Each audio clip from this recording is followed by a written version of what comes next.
이름으로 또 하나님께서 환경과 여건을 열어주셔서 주님 앞에 나와 주의 몸된 교회 머리 되시는 예수 그리스도가 오늘도 예비하신 은혜를 사모하며 발걸음을 움직여 여기 있게 하신 주님을 찬양합니다. 하나님 오늘도 살아계신 하나님의 말씀이 믿음은 들음으로 말미암아 더욱이 믿음이 견고히 되어진다 말씀하셨으니 오늘 주신 말씀이 우리를 견고히 세워주시고 약속에 따라 주님이 허락하신 모든 것을 받아 누리는 참으로 복되고 복된 우리 모두 되게 하여 주시며 하나님 우리의 예배를 받아 주옵소서.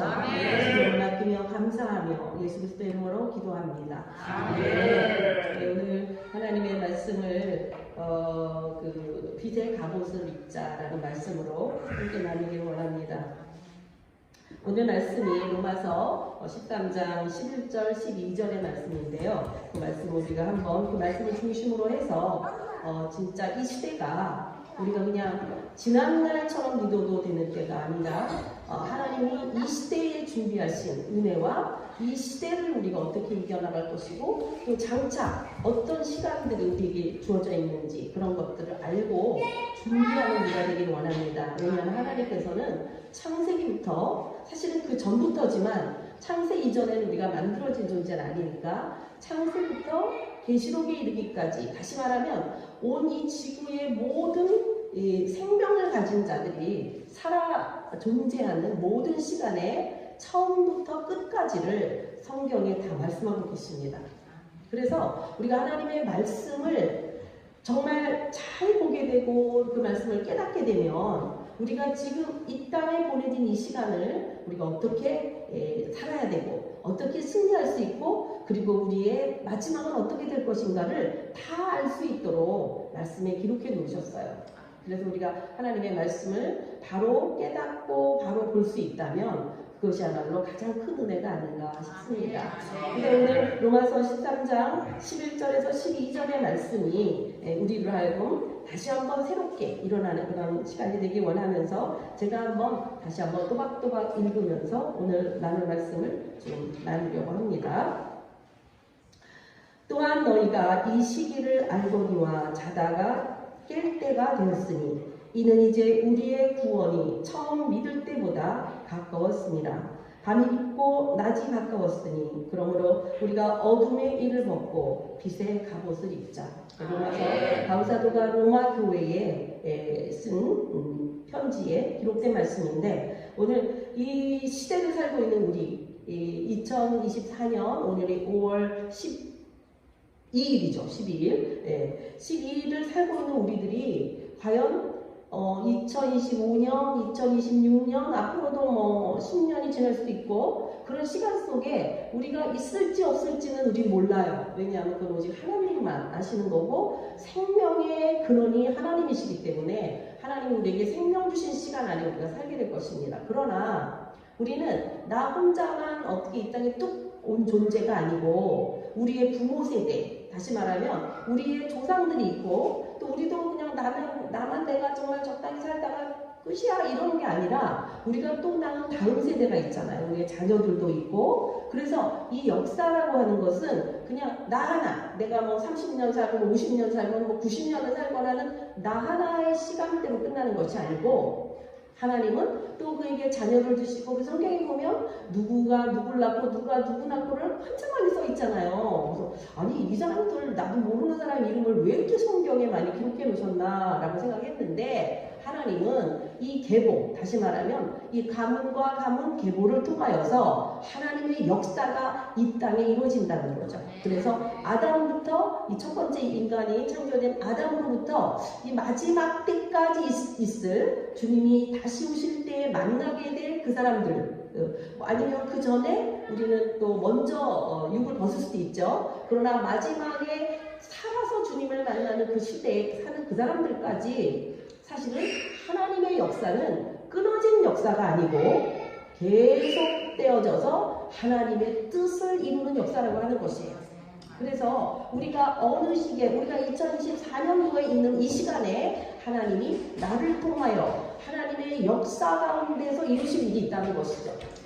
그래서 오늘 우리가 어떻게 살아가야 되는가라는 부분을 보면서 제가 목소리가 조금 전 같지가 않은 게 한 2, 3주 동안 목에 약간의 그 염증 비슷하게 이렇게 건조증 이런 게 와가지고 제가 한 며칠 동안은 소리가 안 나왔다가 이제 소리가 조금씩 회복되어지는 중에 있는데 한 그 3주 가까이 됐는데도 소리가 예전처럼 회복이 잘 안 돼요. 뭐 환경 때문일 수도 있고 공기 때문일 수도 있는데 그래서 좀 전에같이 좀 깨꼬리 같은 목소리로 해드려야 되는데 약간 기스가 나는 그죠? 소리가 나오는 것 같아서 좀 죄송하긴 한데 하나님께서 은혜로 다 덮어주셨으면 좋겠습니다. 자, 여기서 첫 번째로는 우리가 이 말씀 속에서 너희가 이 시기를 알거니와 그렇게 말씀하고 있어요. 이 시기를 그러니까 알아야 된다는 거잖아요. 이 로마서의 바울사도가 로마 교회에 보냈던 그 시기를 그때 그 사람들은 말씀을 보면서 그 시기를 알아야 됐을 거고 오늘 우리들은 이 바울 서신을 보면서 이 바울사도가 오늘 나에게 우리에게 해주는 말씀이 너희가 이 시기를 알아야 된다라고 말씀하고 있다는 거예요. 그러니까 1100몇 년 전에 1900년 전에 그런 말씀으로 끝난 것이 아니라 하나님의 말씀은 오늘도 살아있는 말씀이시고 그 말씀을 이루어가시는 말씀이고 그 약속이 성취되어지는 말씀이기 때문에 오늘 이 말씀이 오늘 우리들에게는 무엇을 말씀하시는가를 그런 관점으로 말씀을 봐야 되겠죠. 그런데 여기 보니까 너희가 이 시기를 알거니와 그렇게 해서 시기라는 말씀이 있는데 더군다나 이 시기는 어떤 때냐면은 자다가 깰 때라고 말씀하고 있다는 거예요. 그래서 너희가 이제 제가 이 말씀을 이제 계속 풀어가긴 하겠는데 이제 우리의 구원이 처음 믿을 때보다 가까이 왔다 이렇게 지금 11절에서 말씀하고 있거든요. 그러면 도대체 우리가 지금 오늘 예배를 드리는 그리고 우리가 지금 살고 있는 이 시대 그래서 어쩌면 우리 모두는 100년 안에 다 들어있을 거예요. 그죠? 100년 어간 안에 있는 사람이 100년 전에 태어나신 분 안 계시죠? 지금으로부터 100년 더 넘게 사실 분 계세요? 어렵죠? 근데 우리는 지금 100년이라고 하는 길어야 100년이라는 시간대 안에 우리가 지금 살고 있거든요. 그럼 이 시간 안에서 지금 이 시기는 어느 때인가 라는 것을 우리가 알 필요가 있다는 거죠. 그런데 우리가 성경에 보면 이 시간을 얘기할 때는 두 가지 단어로 말하자면 그 시간에 대한 개념이 있어요. 그래서 그 헬라어에 기록된 그 단어가 어떤 것인 줄 알아야만 우리가 성경을 볼 때에 지금 로마서 3장 11절의 말씀도 너희가 이 시기를 알거니와 그랬을 때 이 시기라고 하는 단어가 시간을 의미하는 거잖아요. 말하자면 어느 때를 의미하는 거잖아요. 근데 여기에 단어가 뭐를 썼냐면 카이로스라고 하는 단어를 사용하고 있어요. 그러니까 이때하고요. 또 사도행전 1장 7절을 보면 때와 시기는 아버지께서 자기 권한에 두셨다라고 할 때 이 때와 시기라고 하는 게 똑같은 것 같은데 단어 생각해보니까 때나 시기나 한국말로 들으면 비슷한 말이잖아요. 그런데 원어로 보게 되면 다른 단어를 쓰고 있다는 거예요. 다시 말하면 때가 크로노스라고 하는 단어를 쓰고 있다면 시기는 카이로스라고 하는 단어를 쓰고 있어요. 그 말은 우리가 생각하는 이 시간, 때, 이 어떤 시기라고 하는 게 한국의 개념 말로는 그게 그거 같지만 사실은 하나님이 말씀하시고자 하는 시간은 다른 단어들을 쓰고 있다는 걸 우리가 알아야 된다는 것이죠. 그래서 우리가 이 시간을 말할 때 성경은 카이로스와 크로노스라고 하는 두 단어를 이렇게 원어적으로 사용하고 있는데 예를 들어서 말이죠. 데살로니가전서 5장 1절, 8절 뭐 그때 보면 이런 말씀이 있어요. 형제들아 때와 시기에 관하여서는 너희에게 쓸 것이 없다. 그러면서 주의 날이 밤에 도적같이 이른 줄을 너희가 자세히 알다. 그러면서 이제 그 마지막 때에 대한 이야기를 이게 지금으로부터 바울사도가 이 말씀을 기록하는 것이 100여 년 전이라고 하면 거의 2000년 아니 1970년 뭐 그 정도 전에 기록했을 때도 이 마지막 때에 대한 이야기를 그러니까 오늘 우리 시대는 이 마지막이 더 가까이 올 때잖아요. 그 성경은 아직 다 이루어지지 않은 일들, 다시 말하면 우리가 이 시대를 살아가면서도 어떻게 살아가야 되는가에 대해서 예언적으로 말씀한 부분이 굉장히 많이 있거든요. 근데 여기서 때와 시기 이런 예수님이 내 때는 아직 이르지 않았다 그렇게 말씀할 때도 카이로스라고 하는 단어를 쓰고 있어요. 그러면 이 두 가지 카이로스라고 하는 시간을 성경에서 말씀으로 할 때는 어떤 의미를 가지고 있고 크로노스라고 하는 단어를 쓸 때는 어떤 의미를 가지고 있나 이제 우리가 그런 부분을 알아야 되겠죠. 그래서 고대 그리스어에 이 시간을 나타내는 두 가지 그 언어 말 중에 크로노스라고 하는 것은 양적인 시간, 다시 말하면 양적이라고 하는 것은 그 분량이 차야 된다는 의미예요. 그죠? 그래서 우리가 오늘은 2023년, 4년 5월 12일이야. 이렇게 말하면 내일은 뭐예요? 13일이야. 근데 24시간이 반드시 지나야 되죠. 양이 차야 되잖아요. 이런 것을 말할 때는 크로노스라고 하는 단어를 써요. 그러니까 우리가 역사 속에서 시간을 따라 이렇게 살아가고 있는 거, 일정한 속도와 이 시간일 때가 똑같이 어떤 방향을 향해 가고 있잖아요. 다음해로 이와 같은 것을 사용할 때는 크로노스라고 하는 단어를 성경에서 사용하고 있다는 것이에요. 그런데 그 연속적인 시간을 말하는 것인데 이 카이로스라고 하는 단어를 쓴 것은 예를 들어서 예수님이 그 말씀하셨잖아요. 마태복음 24장 45절에 보면 충성되고 지혜 있는 종이 되어 주인에게 그 집사람을 맡아 때를 따라 양식을 나눠줄 자가 누구냐 할 때 이 때가 이 시간에 따라서 양식을 밥을 줘야 된다는 소리가 아니에요. 우리가 여기서 예배 드리고 나면은 예배 마치면 점심 먹어야죠 이런 때를 말하는 게 아니라는 거예요. 여기서는 카이로스라고 하는 단어를 사용했는데 이 카이로스라고 하는 것은 질적인 시간, 다시 말하면 아까 그것이 딱 24시간으로 가는 크로노스의 양적인 시간을 말했다면 이 카이로스라고 하는 단어를 쓸 때는 굉장히 질적인, 다시 말하면 뭔가 그 원하는 바가 채워지는, 그래서 이걸 사용할 때는요 하나의 놀라운 어떤 변화가 주어졌거나 그리고 어떤 기회를 잡을 수 있는 어떤 순간이거나, 그러니까 이거는 24시간이 아니라 순간적으로도 이루어질 수 있는 것이고 또 그 분량이 참으로 인락적으로도 이루어질 수 있는, 그래서 우리가 보통 그렇게 얘기해요. 크로노스의 시간대는 옆으로 흐르는 어떤 23년, 24년, 25년 이렇게 가는 시간대라면 카이로스는 위로부터 내려져서 응답이 되거나, 바울사도는 이 카이로스의 그 시간을 말할 때 구원의 날이다 라고도 표현했어요. 그러니까 하나님의 역사가, 우리 관점으로 보면 하나님의 역사가 이 땅에 이루어지는 때, 그게 우리가 기도가 차야 되고 우리의 삶의 열매가 나타나기까지 시간이 걸리잖아요. 그것처럼 하나님의 약속하신 것들이나 하나님의 어떤 질적인 분량에 채워졌음으로 말미암아 이 땅 가운데 이루어지는 그 역사의 그 시간을 우리는 그거를 카이로스라고 말한다는 거예요. 그러니까 우리가 성경을 보더라도 때를 말할 때나 시간을 말할 때, 지금 우리가 지금 본 말씀 속에도요 때라고 하는 게 보세요. 로마서 13장 11절에 보면 너희가 이 시기를 할 때 이 시기는 카이로스를 말해요. 너희가 이 카이로스를 알거니와 자다가 깰 때 또 말해요. 때를 말하죠. 이때의 단어는 호라라는 단어를 써요. 이 뭐냐면 너희가 이제 잘 시간, 이 호라는 바로 자다가 깰 시간이 되었다는 뜻이에요. 그래서 됐는데 벌써 되었다 이 말이에요. 시간이. 이 벌써라는 단어도 어떻게 보면 그 때에 대한 개념이잖아요. 이게 바로 지금, 이제라는 뜻이에요. 그러니까 되었으니 이는 우리의 구원이 처음 믿을 때, 이것도 때가 나오죠. 여기는 호태라는 단어인데 믿을 때 이 호태의 단어는 하자마자, 말하자면 구원받은 바로 그 후, 즉시로 이런 뜻이에요. 그래서 지금 우리가 로마서 3장 13장 11절의 말씀 요 한 귀절 안에도 때와 이 시기라던가 바로라던가 뭐 이런 단어가 다 다른 단어가 쓰여 있다는 거예요. 그러니까 우리가 하나님의 말씀을 제대로 이해하기 위해서는 이것이 정확하게 무슨 의미인지를 알아야 될 필요가 있다는 것이죠. 그래서 너희가 이제 이 시기를 알아야 돼. 무슨 시기냐? 하나님의 말씀하시는 그 시간을 알아야 돼 라고 말하는 거예요. 이 시기라는 게 지금 하나님이 우리에게 그 시간을 알려주시기 위해서, 그때가 어느 때인지를 알려주기 위해서 많은 사인들을 주고 계세요. 그래서 10년 전에 일어났던 일, 아니면 100년 전에 일어났던 일이 지금 똑같이 일어나고 있는 게 아니라 시간이, 카이로스가 크로노스의 시간 안에서 하나님의 카이로스의 그런 것들이 계속 우리들에게 보여지고 있는 때라는 것을 알아야 된다는 거예요. 그래야만 하나님이 지금 우리에게 무엇을 말씀하시는 이 시기에, 이때에 무엇을 말씀하시는지를 알 수 있게 된다는 거예요.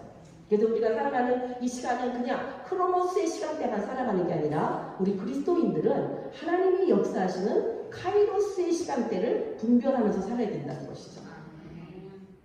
그래서 이 지금 말씀드렸던 이 두 가지 시간 개념을 가지고 볼 때 여기 보면은 바로 이 시기가 카이로스를 알아야 되는데 어떤 때냐고 좀 더 구체적으로 말하냐면 자다가 깰 때다 이렇게 말합니다. 자다가 깰 때. 그러니까 이 잔다라고 하는 개념은 성경에는 이것도 두 가지 개념이에요. 우리가 죽었다라고 하는 개념하고 잔다라고 하는 개념이 사실은 크로노스적 관점에서 보면은 똑같은 개념이에요. 그냥 육과 영이 분리되어진다는 뜻이거든요. 말하자면 이 땅에 우리의 육이 지금처럼 존재하지 않는다는 의미를 이 단어 속에 다 가지고 있어요. 그래서 인간이 크로노스적인 관점에서 보면 육과 영이 분리되어진다는 건 뭐예요? 우리가 죽었다는 얘기예요. 그런데 성경에서 말씀하시는 하나님의 때를 말할 때는 이건 죽었다는 개념이 아니라 잔다라고 하는 개념으로 하나님이 바꿔서 말씀하시는 거예요. 그러면 죽었으면 어떤 결과냐? 그거는 끝이야. 다시 말하면 깨지도 못해요. 그런데 잔다라는 뜻은 뭐예요? 반드시 일어나는 것을 전제로 할 때 잔다라고 말하죠. 그죠? 밤에 잤어요. 그런데 아침에 못 일어났어. 그럼 어떻게 되는 거예요? 돌아가신 거예요. 근데 아침에 일어났어. 그럼 잔 거죠. 죽은 게 아니었어요. 이것처럼 똑같은 상황 같지만 하나님의 관점 속에서는 우리가 자고 있어서는 자고 있다는 얘기는 깰 때가 있다라는 얘기를 전제로 하신다는 거예요. 만약에 이 사건이 성경적 개념으로 이해를 못하면 이게 우리가 죽는다 그러면 끝이죠. 이게 영과 육이 분리되면 그 이후에는 상도 없고 그냥 벌이냐 천국이냐 지옥이냐만 남는 것이잖아요. 근데 여기서는 이제 너희가 그리스도인인 너희는 죽는 자가 아니야. 근데 지금 자고 있을 수 있다는 거야. 자고 있을 수가 있다는 거야. 그래서 이제는 깨어날 때가 되었다.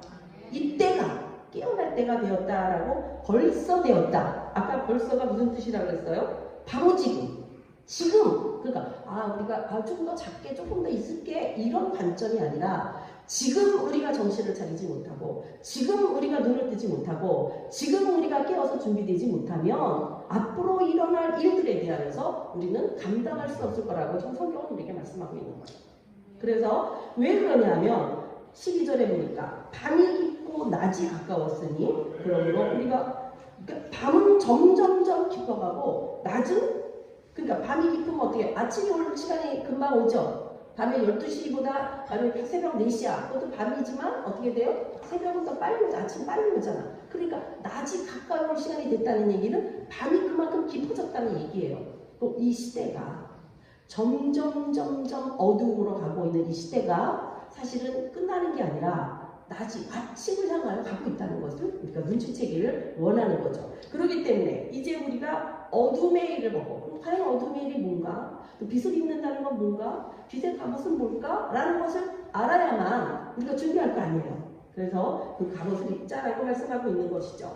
그런데 여기 말씀 보니까 너희의 구원이 우리의 구원이 처음 믿었을 때보다 가까웠다. 이 말씀 하잖아요. 제가 오늘 이 말씀을 준비하면서 작년에 여러분을 뵀을 때에 제가 여러분 이 새생명교회에 드렸던 메시지가 생각이 나더라고요. 그러니까 작년에 비하면 올해가 구원의 날이 가까운 것이죠. 다시 말하면 우리가 주님을 만날 날이 시간이 가까웠다는 거예요. 그런데 작년에 그럼 제가 여러분에게 무슨 메시지를 했는지 여러분 중에 과연 얼마큼 기억하실지 아마 기억 못하실걸요. 근데 제가 굉장히 이 교회의 이름과 같은 메시지를 전했어요. 그때 뭐래요? 그렇죠? 왜냐하면 작년에 제가 여러분에게 새 생명 가운데 행하라고 하는 메시지를 여러분과 함께 나눴거든요. 그래서 제가 그거를 간단하게 요약을 해드려야 되겠어요. 왜냐하면 분명히 여기 중에 한 명, 두 명은 알지 모르지만 다 잊어버리고 있기 때문에. 근데 저도 이 메시지를 여러분과 다시 나누기 위해서 다시 한번 봤어요. 왜냐하면 다 못 외웠어. 다 기억이 안 나. 내가 무슨 얘기를 했지 1년 전에? 그래서 제가 기록해 놓은 것이 있기 때문에 여러분하고 다시 한번 간단하게 보면서 과연 이 새 생명을 가진 자가 이제 무엇을 해야 되는가가 오늘의 메시지거든요. 빛의 갑옷을 입고 살아야 된다. 그러기 위해서 다시 한번 새 생명에 대해서 간단하게 좀 나눠보려고 합니다. 이 교회 이름이 새 생명이라고 하죠. 너무 좋은 거예요. 근데 문제는 뭐냐면 새 생명을 가졌다고 해서 다 끝나는 게 아니라는 거예요. 태어났어. 그럼 그 다음에 뭐예요? 자라줘야 되는 거예요. 자라지를 못하면 태어난 들 아니잖아. 이게 태어나는 부모 입장에서 기쁨이에요? 애가 자라줘야 되잖아요. 거기에 따라서 말도 배우고 하는 짓도 달라지고 또 점점 더 공부도 하고 인격도 다듬어지면서 이제 20살 되면 군대도 가고 뭔가 사람다워지고 인품이 달라지는 그런 사람으로 양육되어지기를 원하잖아요. 우리가 그런 시간들을 보내왔잖아요. 그렇다면 새생명교회로만 이 교회 이름을 좀 새생명으로 자라가라라고 바꾸든가 계속 자라줘야 되는 거예요. 오늘날 우리 성도들이 그냥 새 생명을 가졌으니까 까지도 이 말씀으로 전혀 해석이 안 되고 자기가 뭐 생명을 가졌는지 그게 다시 말하면 구원을 받았는지 안 받았는지도 헷갈리는 성도들이 굉장히 많았어요. 그래서 지난 시간에 작년에 어떻게 사람들이 새 생명이 뭔지를 여러분과 나누려고 애를 썼고 그랬을 때 과연 나는 새 생명을 소유한 자인가? 다시 말하면 전에는 우리가 새 생명이 아니었다는 거예요. 옛 생명을 가졌다는 거예요. 다시 말하면 새 생명을 가졌다는 것은 예수의 생명을 가진 것이고 새 생명을 가졌다는 것은 영원한 천국의 주와 함께 살 수 있는 생명의 권한을 부여받았다는 것입니다. 이것이 믿는 사람의 최고의 축복이고 우리가 이것을 예수 그리스도가 나에게 우리에게 가져오셨기 때문에 우리는 이거를 복음이라고 부르는 것입니다. 왜냐하면 나의 삶을 보게 되면 옛 생명의 모습을 보게 되면 절대로 구원받지 못한 우리의 삶은 지옥 가기 합당해요. 죄인이에요. 그렇죠? 내 삶을 보면 정말 원하는 선을 행하지 아니하고 원치 않는 악을 기본적으로 행하는. 그래서 나를 정말 하나님 앞에서 이렇게 비춰볼 때 너는 네 행위로 너의 열심으로 네가 뭔가 바로 살아보려고 했을 때 바로 살았니? 라고 한다면 네, 바로 살았어야 할 사람이 한 명도 없는 거예요. 왜냐하면 바로 살지 못하고 죄를 졌기 때문에 모든 사람은 죄의 대가로 죽게 돼 있거든요. 근데 우리 모두는 죽지 않아요. 영원히 사는 사람은 예수님밖에 없었잖아요. 무덤에서 살아나신 분은 예수님밖에 없잖아요. 그렇다면 모든 인간은 왜 죽느냐? 죄 때문에.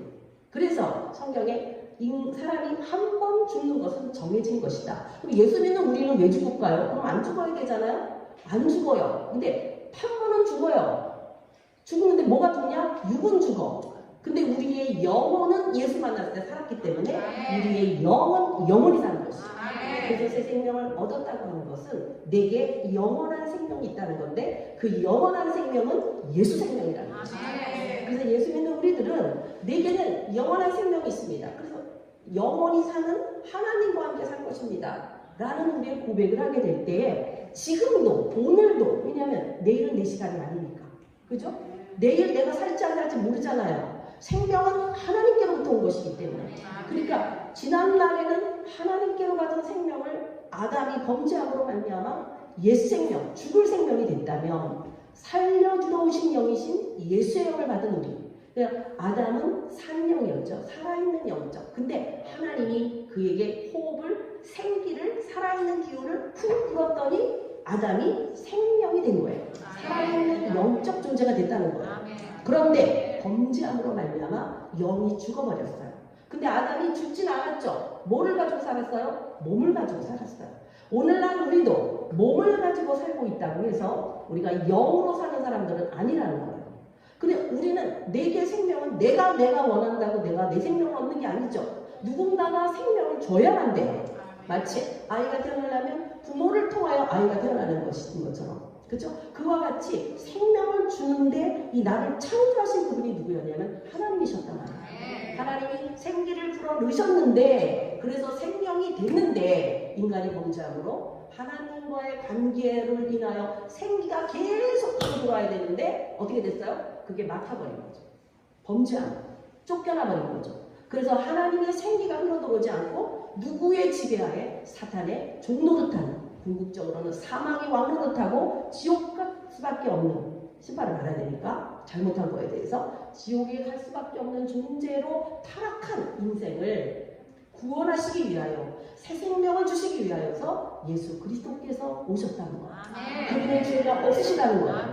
그래서 그분은 살아나실 수밖에 없다는 거예요. 근데 십자가를 지셨다는 거예요. 왜? 너의 죄를 내가 대신 감당해 줄 거예요. 이게 복음인 거예요. 나는 내 죄를 해결할 길이 없어. 나는 죽어 마땅한 자고 내겐 선이 없어요. 그런데 내 안에 예수 그리스도의 말씀이 들어와서 그 말씀을 믿을 때, 그 말씀, 나를 살리신 죄사함의 언약의 피를, 약속의 피를 믿을 때 나의 죄가 사해지고 나는 주와 함께 영원히 살 수 있다는 그 말씀을, 그러니까 믿음은 말씀을 믿는 거예요. 그 말씀은 예수님이에요. 그 말씀을 믿을 때 나는 죽었던 내 영이 살아나는. 그래서 성경에 보면 아담은 생명이에요. 살아있는 영이었는데 예수 그리스도의 영은 살려주러 오는 영이라고. 우리를 살려주러 오시는 영으로 오신 예수님이 내게 오실 때에 죽었던 내 영이 살려주러 오는 영으로 말미암아 살아났다는 거예요. 그 생명을 가진 자를 새 생명을 가진 자라고 말하는 것이죠.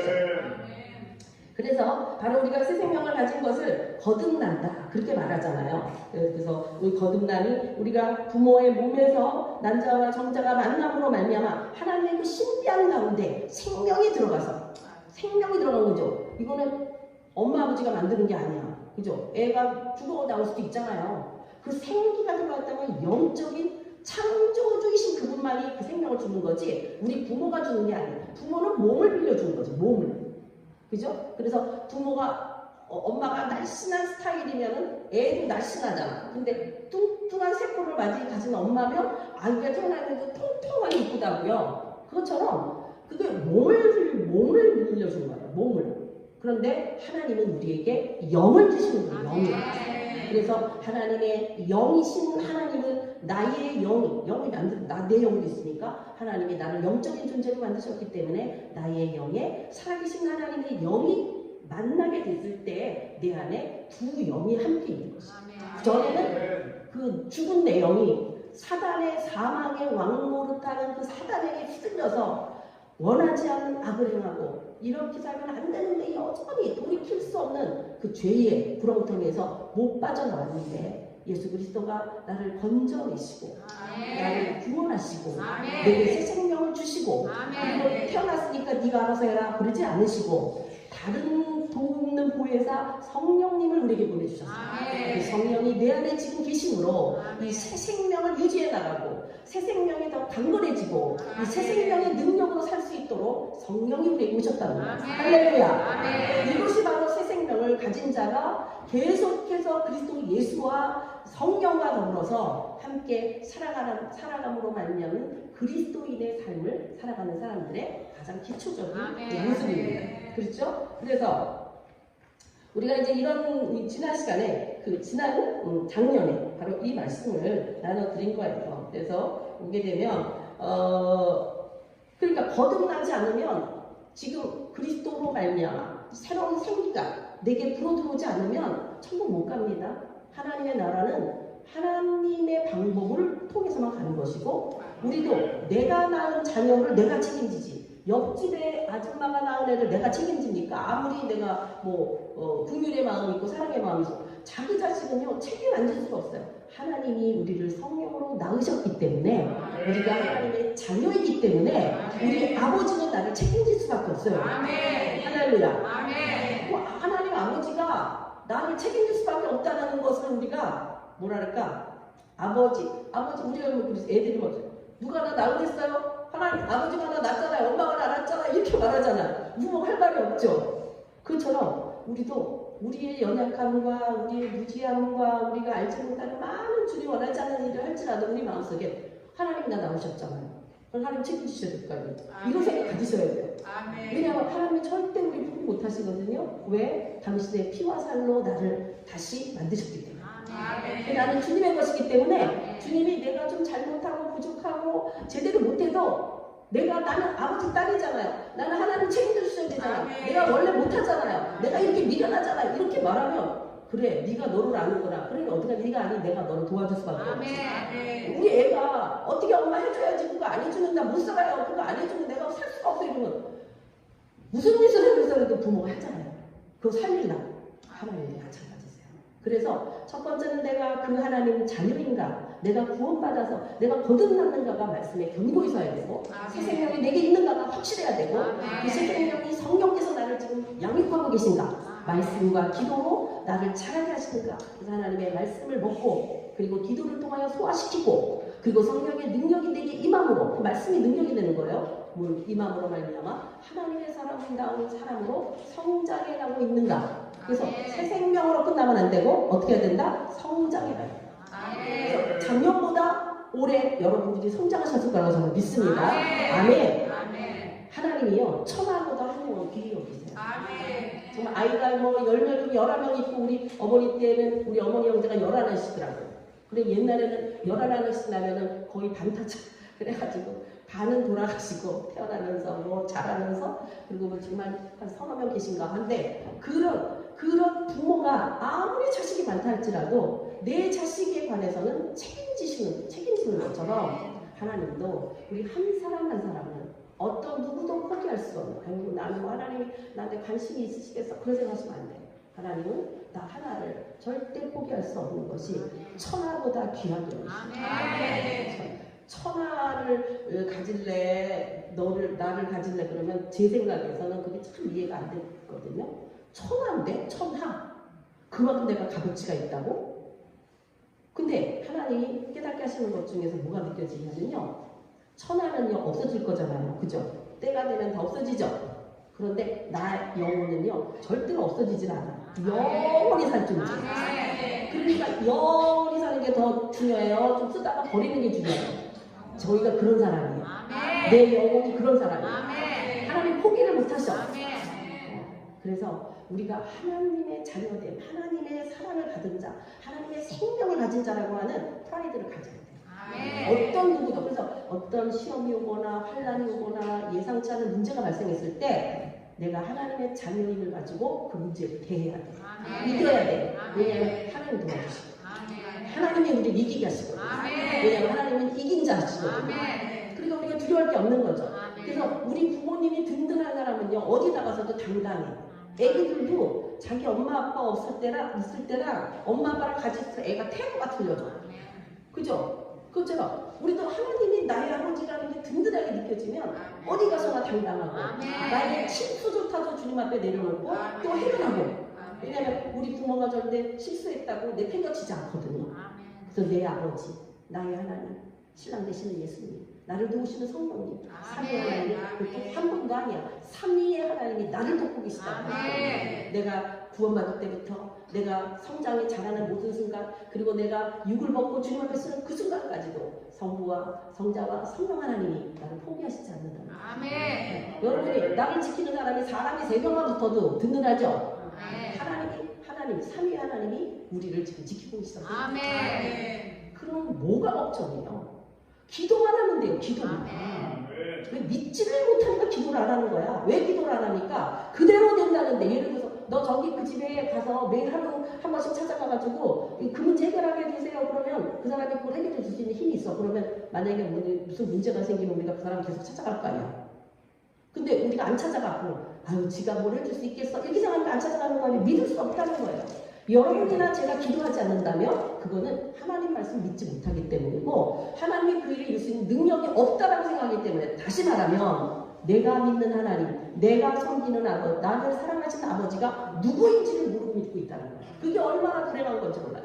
우리 아버지 돈이 얼마나 많은데 우리 아버지가 얼마나 능력이 있는데 우리 아버지 권세가 얼마나 대단한지를 모르고 여전히 가난한 거, 여전히 무식하게, 여전히 아무것도 없는 것처럼 그런 삶을 산다면 그것처럼 불쌍한 게 없어요. 왜냐하면 구하기만 하면 다 오는데. 구하는 내용도 다 써줬어요. 성경에. 뭘 구해야 돼요? 그럴 필요가 없다니까. 성경에 다 있다니까요. 그런데 우리의 믿음이, 우리의 하나님을 향한 진실함이, 하나님이 그렇게 이루신다는 사실을 믿지 못하니 결국 우리를 믿음의 길로 가지 못하게 하는 것입니다. 그래서 우리가 다시 결단해야 돼요. 내가 하나님 말씀 믿으리라.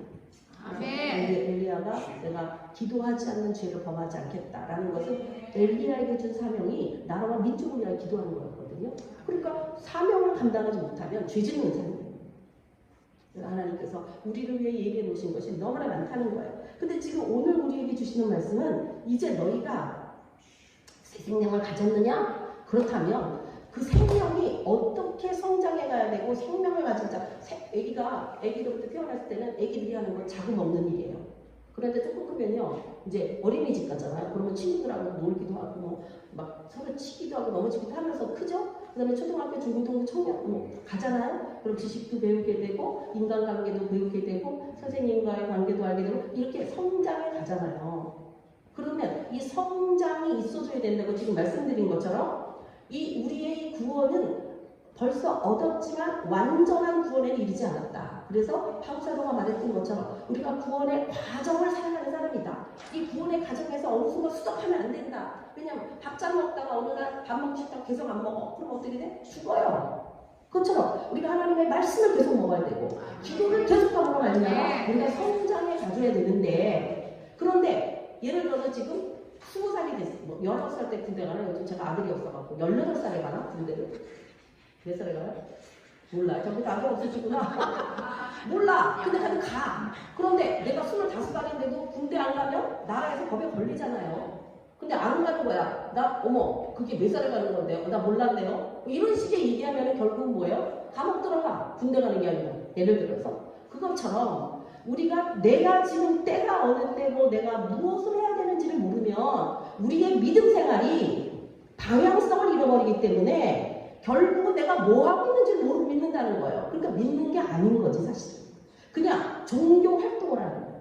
그러니까 그런 사람은 언제든지 교회 그만두고 절에도 갈 수 있고 이상한 잡신이 들어가고 가서 귀신한테 물어가고 다 하는 거예요. 왜? 사실 믿지 않는 거거든.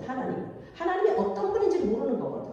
근데 우리가 진짜 하나님을 안다면 말씀으로 그분을 알고 기도로 그분을 체험하고 내 삶 속에 그 하나님의 역사심을 증거의 삶을 살고 있다면 내가 지금 무엇을 해야 되는가? 지금이 어느 때인가? 때를 맞춰 뭐 해야 되죠? 지금 밤인데 일하고 나가? 그럼 이상한 거예요 그게. 낮인데 맨날 자고 있어? 이거 이상한 거죠. 그것처럼 지금의 때가 어느 때인가? 하나님은 무엇을 하시려고 하는가? 라는 것을 깨닫고 거기에 맞춰가는 것이 성장한 그리스도인이 하기 시작하는 일입니다. 초등학교 아이가 이제 초등학교 들어갔어. 그러면 학교 가야 돼요. 그죠? 아침에 8시 우리 손녀딸이 지금 초등학교 들어갔는데 학교를 8시 반에서 9시에 가더라고. 걔는요 중간고사를 보더라고.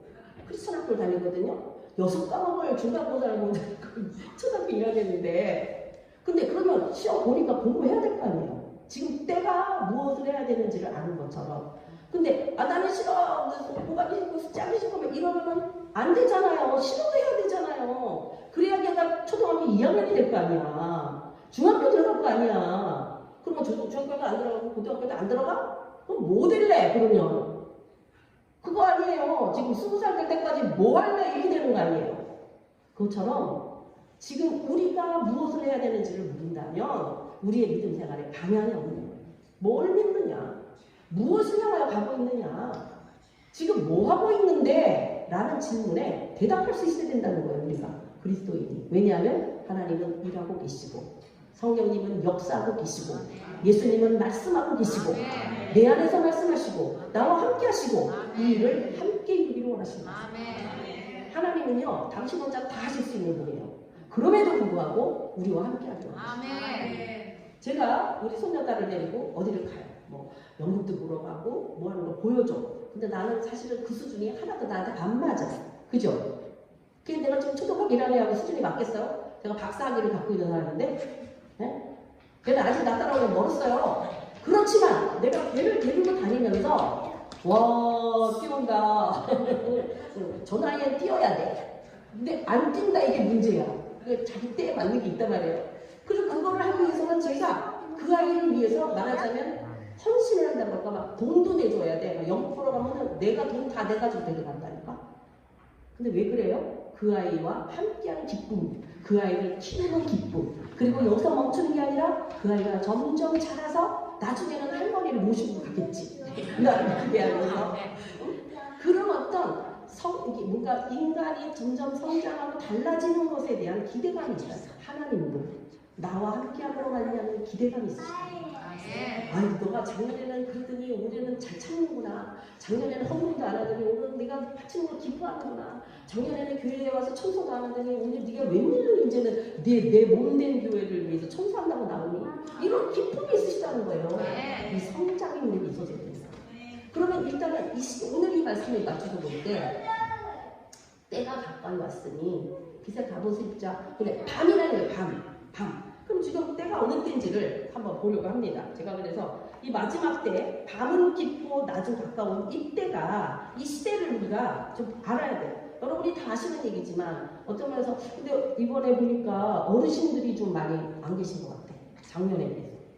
어르신들이라고 말씀하는 것은 제 윗세대니까 적어도 80 이상을 말씀드리는 거예요.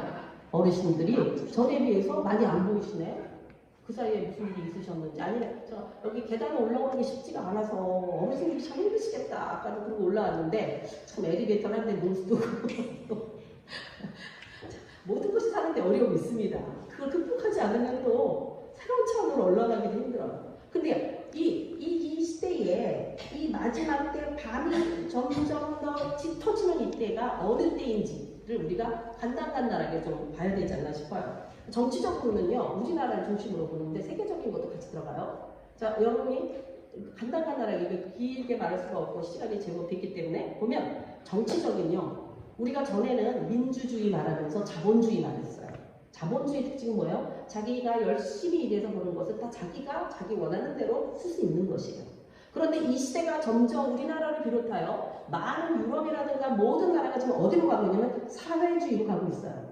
그럼 우리 사회주의를 잘 몰라. 근데 뭐는 아냐면 공산주의는 알아. 공산주의는 뭐냐면요, 너나 나나 그냥 똑같이 일하고 똑같이 나눠 먹자가 공산주의예요. 쉽게 말하면. 그죠? 그런데 똑같이 일해서 다 잘 살 줄 알았는데 그게 안 되더라, 이거 공산주의가. 왜요? 이 사람은 열심히 일했는데 나는 저 사람은 적당히 때우내 시간을. 근데 똑같이 나눠준대. 그러면 억울하죠? 이거 말이 안 되잖아. 그래갖고 공산주의가 좋은 줄 알고 했던 모든 나라가 잘 사는 나라가 하나도 없어요. 공산주의 잘 사는 나라 하나도 없습니다. 그럼 사회주의는 뭐냐? 이 자본주의에서 공산주의로 가기 전에 과도기적으로 발생할 수 있는 게 사회주의예요. 무슨 말이냐면 많은 사람 거 뺏어갖고 가난한 사람들 거 줄게. 그러니까 자본주의처럼 각자 일을 해야 돼. 열심히. 그런데 그거 뺏어서 가난한 자들을 준다는 거예요. 그러면 가난한 자들은 일 안 해도 어떤 일이 일어나요? 돈 받을 수 있죠.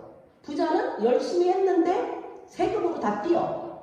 그러면은 이게 지금 균형이 잡히냐 이거예요. 오늘 우리나라가 나라에서 돈 준다는 거 엄청 많아요. 문제는 나라는 점점 빚쟁이가 된다는 거예요. 그러면 우리의 다음 세대는 어떻게 돼요? 걔네들이 세금 엄청 내야 돼요. 제가 북유럽 쪽에 가보니까 그 뭐 네덜란드라든가 스웨덴이라든가 이런 나라들이 아주 뭐 법적으로 나라의 그 시스템이 굉장히 잘 돼 있어요. 그 우리가 생각할 때 그 사람들의 현지한테 물어봤어요. 자기네는 살 수가 없다는 거예요. 왜 그랬냐니까 세금을 너무 많이 띄워가지고, 그리고 병원도 다 무료 같잖아요. 사회주의도 엄청 발달한 데거든요. 병원이요 가면요 죽을 정도가 되지 않는 사람 병원에서 받아주질 않는데 그냥 다 돈을 공짜로 해줘야 되니까. 그러니까 결국에는 자기네들이 사는 게 절대로 이게 그 편안하고 뭐 즐거운 삶이 아니라 벌어도 없이 살고, 나라가 다 정부가 다 관리를 하다시피 하니까 사회주의가. 우리나라가 점점 뭐 준다 해서 개인적으로는 받는 거 좋아하지만 결국은 나라 빚이 쌓임으로 말미암아 점점점 나라가 망해서, 제가 3월 달에 아르헨티나 갔다 왔거든요. 야, 아르헨티나 남미 쪽 진짜 멀어요. 비행기를 2박 3일 동안 타고 갔고, 올 때는 28시간 비행기를 타고 와야 되더라고요. 제일 끝이 우리나라는 정 밑에 반대거든요. 그 나라가 엄청 잘 살던 나라였어요. 몇 년 전, 한 30년 전, 40년 전에 아르헨티나는 세계 5개국 안에 들 정도로 부자였대요. 근데 지금은요, 100만 원을 가지면 내 식구가 중층의 삶을 살아요. 그런데 얼마나 강도가 많은지, 이 명동 같은 거리를 가는데 모든 가게마다 있잖아요. 쇠창살을 다 만들어요. 그러니까 오픈된 유리가 아니고 쇠창살이 다 있어요. 저희가 식사를 가는 데 있잖아요. 밥 먹으러 가면 레스토랑에 우리가 밀고 들어가잖아요. 안 돼요. 전화를 미리 해가지고 거기 레스토랑에 와서 물을 따줘야지 들어가. 왜냐하면 강도가 많다 보니까 어느 누가 와서 진짜 이게 총소지가 가능하니까요. 언제 누가 쏠지 모른다는 거예요. 그렇게 가난한 나라가 됐어요. 물가가 얼마나 센지, 지금 우리나라도 물가 엄청 올라서 물가가 얼마나 센지, 저희가 그 공항에서 그러니까 100만 원이면 중상층 하려면 우리나라로 따지면 최소한 중상층 정도면 내 식구가 최대한 500만 원이 있어야 될 거 아니야. 그죠? 그래야 그냥 먹고 사는 잘 살진 않아도 중간에 간다라고 볼 수 있을 것 같아요. 왜 그렇게 생각하고 있는데 우리나라 사람들은 얼마 전에 신문에 나가니까 자기가 굉장히 가난하다고 생각해서 월 700만 원 벌어도 난 중상층이 아니다. 그 생각을 잘못 생각하고 있다고 뉴스에 나왔더라고요. 하나 500만 원만 가지면 하여튼 그냥 산다 치면은 우리가 지금 커피하고 빵 먹으러 가면 되게 많이 값이 올랐죠. 그러면 서너 명이 한 5명이 뭐 빵하고 커피 한잔 먹으면 3만 원은 보통 나와. 그죠? 안 가보셨어요? 그죠? 그런데 저희가 그 가난한 나라에서 공항에서 커피 하나고 요만한 그 소라빵 같은 거 하나 먹었는데 7만 원이 나요. 그러니까 외식을 전혀 할 수가 없어요. 가난해. 그걸 몇 번 먹으면 그날 생활비가 없어요. 그리고 화폐 기억이 안 돼갖고요. 저희가 집회하는데 그 선교사님이 이제 한 1박 2일 호텔에 머물면서 이제 그 인디오 마을에 집회를 하러 갔었기 때문에 가방에 뒤에 세게다가요 반을 돈을 담아놨다. 반을. 그렇게 아까 커피하고 빵 먹었잖아요. 돈이 이만큼 내요. 2,000원짜리가 제일 큰 돈이야. 그러니까 그게 몇만 원이니까 이만큼을 내야 돼. 이게 아르헨티나예요. 왜냐하면 사회주의를 지향했기 때문에 결론이. 근데 이게 내가 혼자 한두 명이 어떻게 한다고 되는 일이 아니에요. 시대가 그렇게 흘러가고 있어요. 모든 게 흘러가는데 혼자 잡을 수가 없어. 흘러가는 거. 그죠? 시대가 사회주의와 우리나라도 되어가고 있습니다.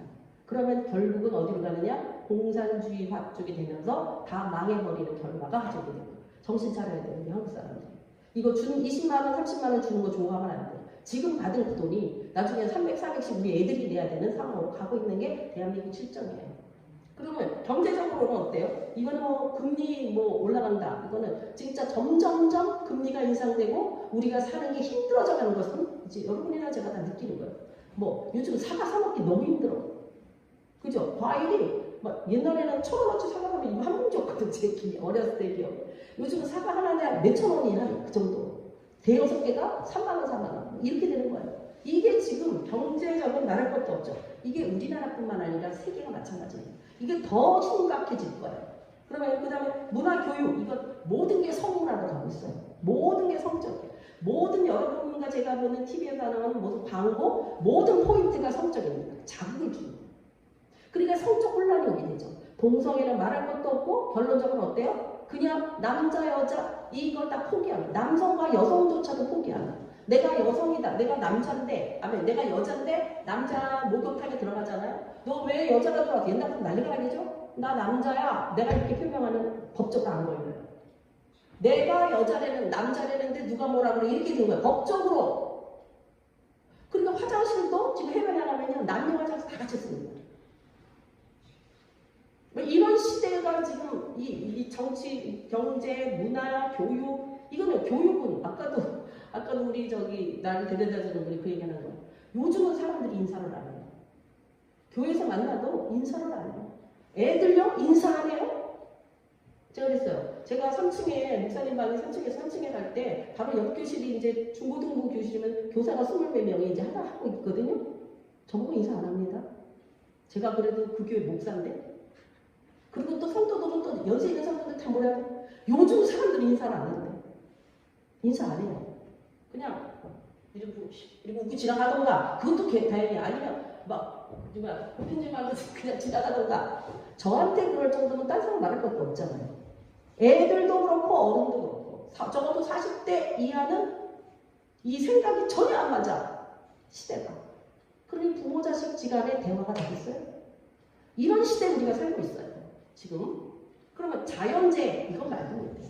이거는 2024년에 들어서면서 이 세상이 지금 이 화산, 화재, 불나는 거, 지진, 토네이도, 비, 바람 이것이 영향권이 전에는 비가 어디 많이 왔어요. 그러면 100명, 200명 많아야 1000명이 어려워요. 이런 시대였는데 지금은요 5천만, 7천만이 영향권 안에 들어가요. 그래서 제가 좀 몇 개를 좀 가지고 왔는데 홍수니까 이번에 홍수 보면 중국은요 대홍수가요 1억 2천 명이 위험해. 대한민국 사람 다 들어가는 숫자예요. 그리고 미국은요 4일 동안 토네이도가 100개가 일어났어. 4개월 동안. 가뭄말을 걷고 브라질은요 최대 옥수수밭이 물바다가 됐어요. 그래가지고는 캐나다 마을이 토네이도 폐허가 됐어. 여러분 이게 지금 캐나다에서 이 옥수수밭이 문제가 생겼다는 것은요 우리나라에도 이제 옥수수 먹기 힘들어졌다는 얘기예요.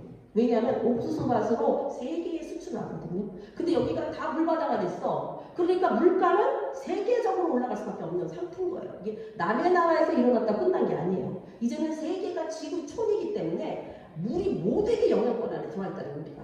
근데 이게 그렇죠? 동남아, 필리핀, 마닐라, 미얀마는요. 지난 주간에 저희 목사님이 캄보디아 갔거든요. 45도, 체감온도 50도. 그냥 바깥에 나가면요. 입에 그 찜질방에 들어온 뜨거운 기 있잖아요. 그게 그냥 느껴지더래요. 이게 점점 그리고 우리나라도 지금 이 열이 적어도 이번 여름은 40도 이렇게 말하고 있어요. 근데 더구나 그런 나라들은 선풍기 돌려야 더운 바람. 에어컨 못 돌립니다. 전기 없어서. 우리는 에어컨도 돌린다 하지만 다 돈이잖아요. 그러니까 점점 살기 힘들어지는 거예요. 보세요. 스페인, 멕시코는요. 지금 너무 가뭄이 심해가지고 지금 4월, 5월을 지금 말하는 거예요. 그 사람들이 제한식수.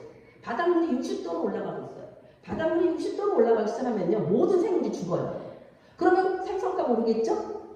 그러면 모든 게 움직이겠죠. 더운 데에 있는 물고기가 찬 데 있는 물고기가 더운 데 못 사니까 자꾸 찬 바다를 향해 오잖아요. 이것처럼 세계가 지금 같이 돌아가고 있다는 거예요.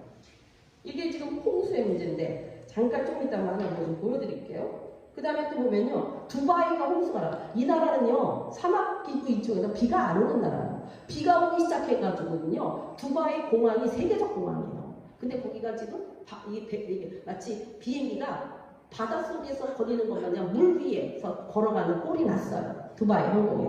우리나라 지금 아열대 기후거죠. 중국 거쳐서 계속 들어와요. 이 폭우가 우리가 지금 남부에 폭우 엄청 왔죠. 이와 같은 게 점점 많아지고 있다는 거예요. 이건 죽을 일밖에 없을 정도로 이제 점차적으로. 그리고 화산 이것도 말할 것도 없어. 남태평양 통과는요 23년 1월에 했는데 이게 기둥이 57km로 올라갔대. 57km 위로. 그러면은 이게 세계의 말하자면 그 먼지, 화산재 이런 게 세계를 돌아요. 지구를 한 바퀴 돌아요. 우리나라에도 올 수 있는 거예요. 이런 식으로. 그리고 또 인도네시아 4월 달에 6번 화산이 폭발했고, 근데 이 화산이요, 원자 폭탄 500배 미력이에요. 지금 우리가, 그, 일본의 히로시마 폭탄, 원자 폭탄, 이 정도 생각하는데 500개를 떨어뜨린 것과 같은 화산이 지금 폭발합니다. 3개. 인도네시아 루앙사는 분화 이것도 마찬가지고요. 그리고 북유럽 아이슬란드 이런 데도 화산 폭발 3월에 했죠. 제일 문제는 백두산이 폭발한다는 거예요. 백두산. 이 백두산이 폭발하면은 이거는 남한까지 다 이게 그래서 우리가 이거를 미안한 얘기지만 북쪽에 바라는 분들은 기도를 해야 돼. 남쪽으로 내려오면 이제 다 끝나요. 이 화산재는 다 덮여버리고 이 영향권에 다 들어가요. 근데 이것이 2030년도 안에는 반드시 일어난다가 학자들이 견해해요. 혹시 살 길이 없네, 살 길이. 화면 할수록 살 길이 없어서요. 네, 흥미진진하죠? 기후변화, 온난화로 인해서 북극의 빙하가 녹아지고 있죠. 그랬더니 감춰서 얼어있던 균들이 살아나기 시작해가지고 모든 질병이 지금 막 온갖 병들이 더 확장되기 시작하면서 이 지구 온도가 1.5도 높아가면 재앙의 마지막, 기후로 인한 재앙의 마지막 마지노선인데 지금 예상이 2.3도는 올라갈 것으로 보고 있어요. 지금 최근에 이제 우리 나온 데이터예요. 그러니 이게 지구의 대재앙이라는 거예요. 이게 북쪽에 찬바람, 남쪽에 더운 바람이 만나서 지구를 돌므로 모든 것이 이게 정상, 뭐 봄, 여름, 가을, 겨울이 있게 만드는 건데 이게 녹아버리니까 더워지니까 아래쪽에서는 추워지고 더워지고가 극대화됨으로 인해서 비가 오는 곳이 많아지냐면 반드시 가뭄이 있고 이게 동시에 일어나는 거예요. 비가 오는 데가 많다면 어딘가 가뭄이 일어난다는 얘기예요. 왜냐하면 대기권 안에 있는 거는 이 지구 안에 영향을 싸고 있는 모든 거는 그대로 보존되어 있죠. 이게 없어지거나 세계에 들어오지 않죠. 그러니까 이 안에서 지금 작동이 비정상적 작동이 일어나고 있어요. 지진은 말할 것도 없죠. 대만은요 1개월 전에 7.4 그 사상자가 1000여 명이고 이게 지금 뭐 계속해서 계속 여진이 일어나고 있다는 거예요. 일본도 7.6 4개월 전에. 그리고 이 지난번에 그게 딱 일본 땅이 1.3m 움직여졌어. 3주 전에는요 6.6의 강진. 그러니까 이 지금 일본이요, 참 일본도 어떻게 되려나 모르겠어요. 이 지진이 작년에 비해서 2배도 늘었어요. 그러니까 지진이 점점점 많아지고 있다는 거예요, 일본이. 그나마 일본이 막아줘서 우리는 조금 덜한 건데 우리나라도 3.7 막 이런 식으로 지금 오고 있어요. 그것도 우리도 화재, 호주가 4년 전에 6달 동안 불이 꺼지질 않았어요, 호주가. 그래가지고는 여의도 면적의 17배 면적에 탔어요. 그리고 그 영향권 안에 들어오면 호주의 4분의 3이 불의 영향권 들어가 있어요. 이런 식이죠. 그렇죠? 또 2개월 전에는요 3만 명이 대피했어요, 호주가. 얘네는 전부 불이 나서 난리가 나요. 일본은 지진이 나서 난리가 나요. 중국은 홍수가 나서 난리가 나요. 미국은 토네이도가 나서 난리가 나요. 우리나라는 그 영향권이 3개나 미쳐요. 아프리카도 난리예요. 제가 작년에 파키스탄 갔을 때 파키스탄이 4분의 3이 물에 잠겼어요. 다행히 우리가 하는 집회하는 장이고 그 역만 비가 거의 안 와서 거기는 아무 문제가 없어요. 4분의 3이 잠겼다니까요. 근데 옛날같이 어디 비 많이 왔어요 차원이 아니에요. 세계가 지금 이런 시대에 전염병 말할 것도 없죠. 코로나 2세대 이제 코로나 전후 세대로 봅니다. 코로나 전에 있던 거와 코로나 후에 우리들의 모든 삶의 그 틀이 달라졌어요. 교회도 안 나오잖아요. 그러니까 점점점 성경이 말하는 대로 이 성경의 이런 내용들이 종교, 믿음 볼까요? 그거는요 이제 하나님이 모이기를 힘써라 교회당에 나오라고 했는데 그냥 자기가 알아서 예배 드리겠다는 거예요. 하나님 말씀 어기는 거예요. 그래서 우리의 이 신앙 예배조차도 유튜브 예배를 드리게 되면서 예배 현장이 하나님과 함께하는, 그래서 우리가 함께 다 문제 있는 사람들이 교회 와서 지지고 복구하면서 하나님 사랑을 쓰는데요. 어느 누구도 다 잘하는 사람 없거든요. 우리끼리 막 부딪히면서 하나님 말씀을 따라 살려고 노력하면서 달라져야 되는데 교회를 안 나온다는 거예요. 그리고 자기는 믿는다는 거예요. 하나님 방법이 아니에요. 그래서 성경에 보니까 마지막 때에 믿음을 보겠느냐 이렇게 말씀해요. 믿는 자가 아니라 믿음을 보겠느냐. 무슨 소리예요? 믿음 자체가 없어지는 시대에 우리가 가고 있다는 거예요. 그래서 이런 초자연재, 그런데 하나님이 이쪽에 일어나서 하나님의 계획은 여전인데 아주 특징적으로 이 마지막 때 하나님 중에 하나는 이스라엘을 회복시키시는 거예요. 오늘 우리 오전에 설교가 하마스에 가는 건데 하마스 전쟁이요. 이게 그러니까 그 이름 자체가 하마스라는 이름의 뜻이 뭐냐 하면은 폐역. 그러니까 이게 폐역이라는 뜻을 갖고 있어 하마스가. 이것이 에서의 후손으로부터 흘러나온 모든 계보를 따르는 게 하마스예요. 그러니까 지금 이게 겉으로 이스라엘과 아람의 싸움인 것 같지만 이걸 더 성경적으로 깊이 들어가 보면 이거는 에서와 약속이 하는 이삭과의 싸움이에요. 하나님은 그것을 예전부터 에서 아담 그 이후에 그 자손 아브라함과 이삭과 야곱의 후손으로부터 지금에 이르기까지 우리는 하나의 낱개의 사건으로 보고 있지만 성경을 통하여 들어가 보면 그때 하나님의 약속이 지금까지 흘러들어오고 마지막까지 이 싸움은 끝나지 않을 거라는 거예요. 그런 관점에서 하마스를 우리가 어떻게 봐야 될 것이며 이스라엘을 어떻게 봐야 될 것인가를 우리가 알고 있어야 돼요. 그리스도인. 그래서 이와 같이 마지막 때는 뭐예요? 이스라엘을 회복시키는 타임에 지금 들어갔고요. 그리고 마지막에 저 그리스도가 나타나서 우리를 믿는 우리 모두에게 정말 융표를 받게 하는, 뭐 믿음이 있겠어요? 믿은 자가 있겠어요? 하나님의 인침을 받지 않은 자는 결코 이 영에서 통과할 자가 없어요. 제가 어저께 기도를 하는 중에 하나님 환상을 보여주시더라고요. 우리가 여러분이 아마 그런 거 보셨을 거예요. 이렇게 골짜기에서 중국 사람들이 골짜기에서 이쪽 골짜기로 넘어갈 때 이렇게 줄 같은 거 매가지고 그죠? 거기를 이제 타고 그쪽으로 넘어가거나 아니면 우리가 알지만 무슨 이쪽 면에서 저쪽 우리가 강을 넘어갈 때는 징검다리가 있어서 그 밟고 넘어가야 되잖아요. 그런데 그렇게 보여주시는 거예요. 이 마지막 때가 우리가 징검다리를, 그러니까 우리가 이 세상에서 하나님의 나라로 간다면 징검다리가 있어야 된다면 말씀의 징검다리를 밟고 하나님 나라 가야 되겠죠. 근데 말씀의 징검다리를, 그러니까 이 말씀이 띄엄띄엄 있으면 뛰어넘지를 못해. 그러니까 이 말씀이 뚝뚝뚝뚝뚝 붙어있으면 가기가 훨씬 편하겠죠. 하나님 말씀으로 무장된 사람은 하나님의 나라 가기가 쉬워요. 말씀이 없는 사람은 저기 하나 있어, 저기 하나 있는데 어떻게 거냐고. 그냥 그럼 못 가요. 예를 들어서. 그런데 이 물살이 세잖아요. 이제 앞으로 물살이 엄청 세지거든요. 그러면 아무리 징검다리가 있어도 어떻게 돼요? 물 위에 넘어가게 돼요. 물이 세니까. 그죠? 그런데 하나님이 그게 왜? 그러기 때문에 너희들은 이 말씀이잖아요. 이게 징검다리가 돌이고, 징검다리가 가진 자가 아니라 마지막 때가 되면 바람이 불어오고 물격이 세질 때에 어떻게 견디겠냐는, 어떻게 넘어가겠냐는 거예요. 그러면서 보여주신 게 뭐냐면 위로부터 줄이 내려오더라고요. 이 줄을 붙잡고 가면 물살이 세도 이 줄을 꼭 붙들고 있으면 건너갈 수가 있죠. 그래서 우리는 두 가지, 이 마지막 때는 이 말씀을 반드시 준비되어야 되고, 그리고 이게 위로부터 내리는 은혜의 줄이라 돼요.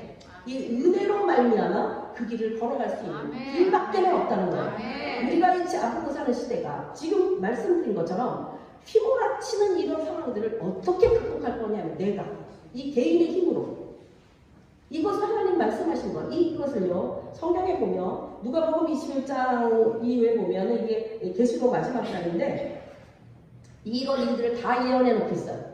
다 예언해 놓고 있는데 뭐라고 예언해 놓고 있냐면 제가 읽어드릴게요. 누가복음 21장 25절부터 이러한 성시대 징조가 있을 거고 하늘에, 그리고 바다와 파도와 성난 소리가 땅에 있을 것이고 하늘의 권능이 흔들릴 거고 세상에 임할 이런 두려운 일로 말미암아 모든 사람들이 두려워할 것이다.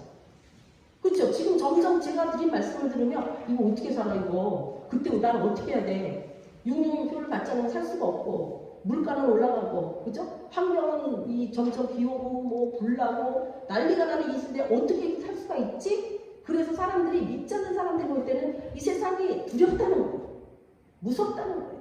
그렇게 될 것이다. 그런데 계시록 21장 누가복음 21장 27절 보면 그때에 인자가 구름을 타고 능력과 큰 영광으로 오실 것이다. 그러면서 너희들이 그 오시기 전에 너희들이 21장 28절에 이런 일이 시작하거든 일어나 머리를 들라. 너희 속량이 가까웠습니다. 밤이 깊어갈수록 다시 주님 오실 날이 가까웠다는 거예요. 우리를 온전한 속량으로 이끄실 날이 가까이 왔다는 거예요. 이것이 이미 누가복음에 이 마지막 때 엔타임을 말하는 그 약속에 기록돼 있어요. 이런 일이 일어날 거라는 거예요. 2000년 전부터 이미 얘기하신 말씀이었어요. 그게 오늘 우리에게 이 시기에 일어나고 있다는 거예요. 그러니까 두 가지면 무섭거나 아니면 흥미진진하거나, 무서워서 벌벌 떨거나 아니면 야 하나님 어떻게 일하시는가 보자. 준비된 자는 두렵잖아요. 시험 공부 잘해서 막 내가 시험 공부 다 외웠어. 그런 사람이 시험 공부했는데 뭐가 무서워? 이제 시험 공부 해야지 하고 졸다 먹다. 우리 옛날에 시험 공부하는데 맨날 먹어 먼저. 밤새야 되기 때문에. 그러다가 배불러서 자. 아침에 일어나면 참 미친 노릇 아니에요? 막 그런 요즘 그런 가끔도 그런 꿈도 꿔. 시험 보는데 담보 쓰는 꿈. 그런 거 안 꾸세요? 그것처럼 준비된 자는 두렵지 않습니다.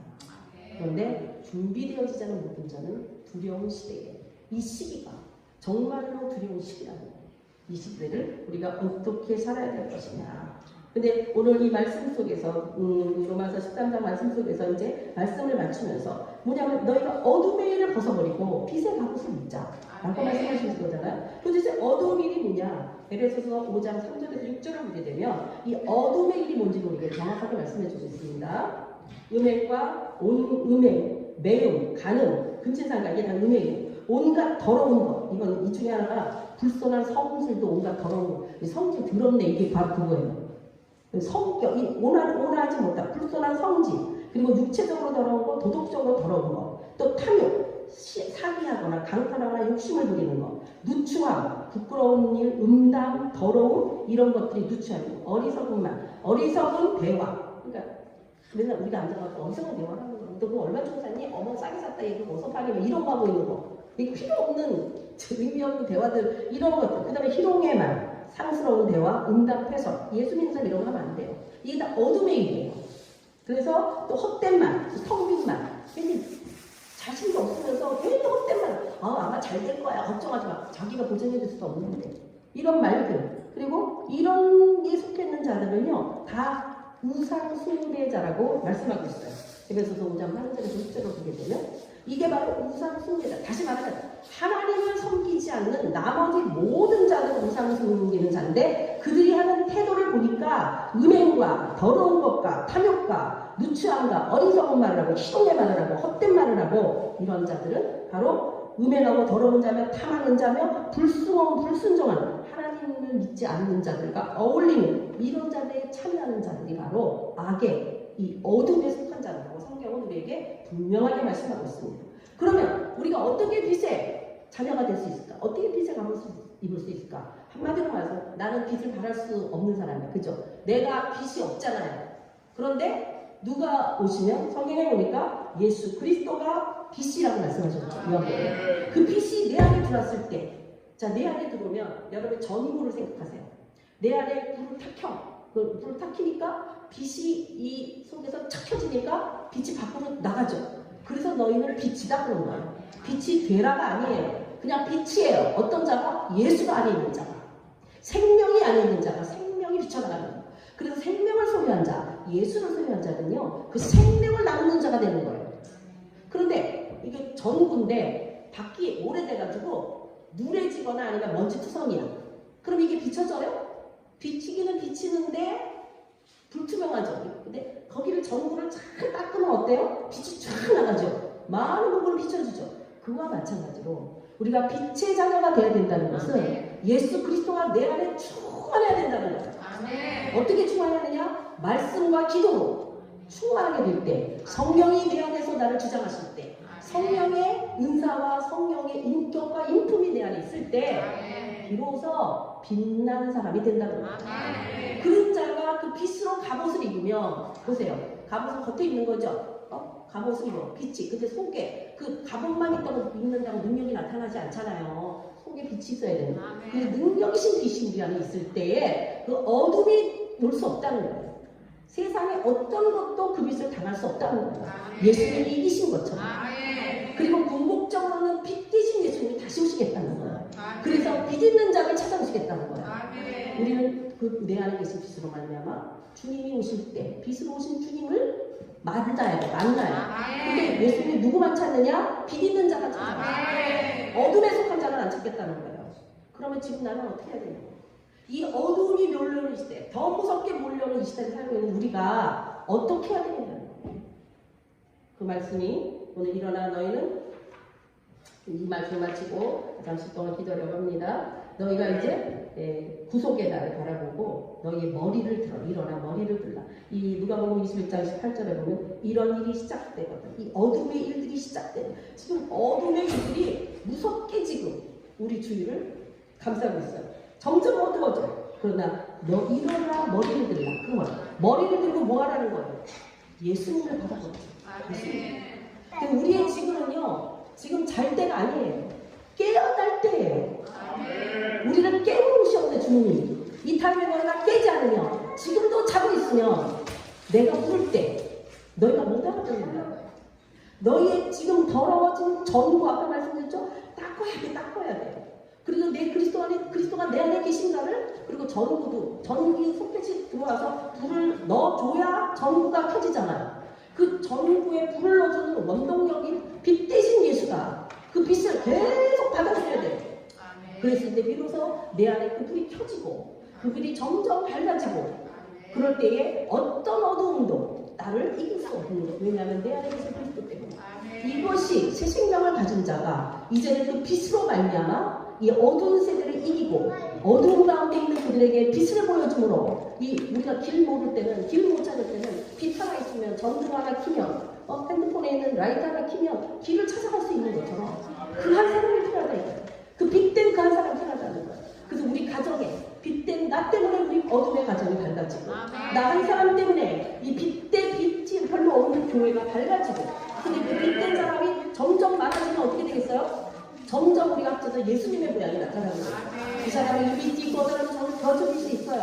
다른 빛들이 있을 수 있어요. 그러나 우리가 합쳐질 때에 우리는 그리스도의 빛을 바르게 되는 겁니다. 바로 교회는 그 한 사람 한 사람의 빛으로 말미암아 그리스도의 빛이 밝혀지는, 그래서 빛된 빛의 갑옷을 입은 자들을 통하여서 하나님의 교회가 빛나고, 그리고 세상의 어두운 자들, 어두운 가운데 있는 그들을 바로 교회로 교회로 빛 가운데로 인도해서 그들 또한 빛의 갑옷을 입히고 영원한 하나님의 빛된 나라, 영원한 그 광명의 그 나라로 갈 수 있는 하나님의 그 축복과 약속이 저와 여러분 우리 모두에게 있는 교회에게 주신 약속입니다.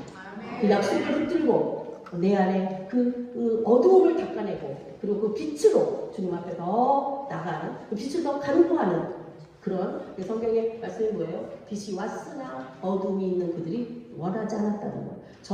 우리들도 빛이 왔는데도 불구하고 원하지 않는 많은 그리스도인들이 있습니다. 왜냐하면 여전히 세상 속에 여전히 내가 원하는 것과 내 스타일을 포기하지 않고 내 방법을 포기하지 않고 여전히 내가 원하는 대로 내 생각대로 내 뜻대로 살려고 하는 것 때문에 빛 대신 예수 그리스도가 안에 들어오실 수 없다는 거죠.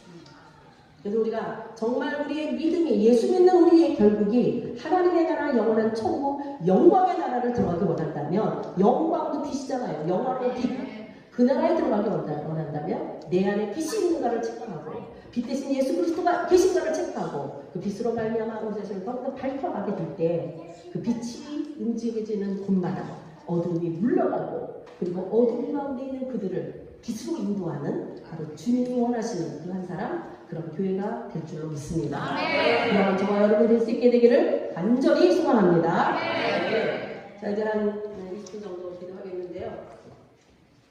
10분 정도는 다 같이 기도하고요. 한 10분 정도는 기도받기 원하시는 분 앞으로 나오시면 제가 조금 힘을 실어드려서 같이 기도하고 성령이 임하시고 또 자신의 그 어두움들이 무엇인지를 밝혀서 그것을 벗어버리는 그러한 시간을 좀 갖기 원하고 다음 시간에는 이 빛이 우리 안에서 어떻게 역사하실 수 있는가에 대한 그런 다음 주에 그 부분 나가서 정말 빛된 갑옷을 취하는 저와 여러분 될 수 있기를 바랍니다. 저기 그 찬양 좀 틀어주시고요. 다 같이 기도하겠습니다. 이 마이크가 핸드 마이크.